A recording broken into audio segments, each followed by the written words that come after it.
3 HP की motor का case जैसे मैंने कहा कि काफ़ी उलझा हुआ केस है। अभी हमारे पास एक कमेंट आया था कि आप सर बता रहे हो कि 3 HP की मोटर जो मार्केट में मिलती है वो 12 पैनल से चलती है या 13 पैनल से चलती है, लेकिन जो गवर्नमेंट लगा रही है वो मोटर केवल 6 पैनल से चलती है, वो भी 3 HP की है। देखो ये सभी मोटर्स अलग अलग है, मैंने बहुत सी वीडियो में इस बात को मैं बता भी चुका हूँ। जो गवर्नमेंट मोटर देती है, अभी जो गवर्नमेंट मोटर दे रही है वो दे रही है 170 वोल्ट में 3 फेस। अब 170 वोल्ट में जो 3 फेस मोटर है उसको 6 पैनल से चलाना बिल्कुल आसान है, लेकिन जो मोटर आप मार्केट से उठाते हो 3 HP की 3 फेस में वो 415 वोल्ट में है। अब 415 वोल्ट की मोटर को आप 6 पैनल पे नहीं ऑपरेट कर सकते। 6 पैनल पे ऑपरेट करने के लिए उसकी वोल्ट आपको कम चाहिए।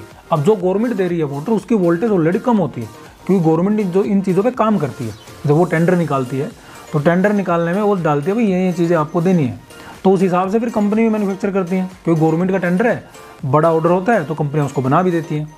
तो ये जो 3 HP का केस है, जो लोगों को ये लगता है कि 6 पैनल से चल जाएगी, 6 पैनल से केवल वही मोटर चलेगी जो गवर्नमेंट दे रही है, या फिर अगर आपको उसकी टेक्निकल डिटेल्स पता है और उन टेक्निकल डाटा के हिसाब से आप मार्केट से मोटर ले लेते हो तो भी वो 6 पैनल से चल जाएगी, यानी कि कम पैनल से वो ऑपरेट हो जाएगी।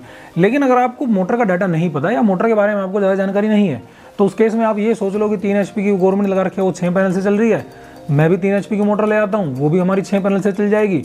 कोई कस्टमर सिंगल फेज ले आता है, कोई कस्टमर 3 फेज ले आता है, फिर वो चलती नहीं, फिर उसमें प्रॉब्लम खड़ी हो जाती है। तो ये आपको समझना है कौन सी मोटर 6 पैनल से चल रही है।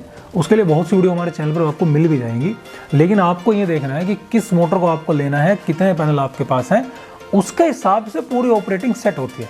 उसमें आप किसी सोलर वाले की हेल्प ले सकते हैं जो सोलर का काम कर रहा है ऑलरेडी, क्योंकि जो केवल मोटर सेल करता है उसको सोलर के बारे में जानकारी नहीं है। अब इसमें 2-3 चीज़ें उलझी हुई पड़ी हैं जिस वजह से प्रॉब्लम क्रिएट हो रही है। सोलर वाले को मोटर का नहीं पता, मोटर वाले को सोलर का नहीं पता, अगर जिसको मोटर सोलर का पता उसको VFD के बारे में ज़्यादा जानकारी नहीं है। तो इसमें 3 प्रोडक्ट हैं और तीनों प्रोडक्ट की टेक्निकल नॉलेज होना बहुत ज़रूरी है। कोई भी कमेंट कर देता है हमारी वीडियो पर कि आप ये क्या बता रहे हो, हमने तो वो देखा है, हमने तो वो देखा है।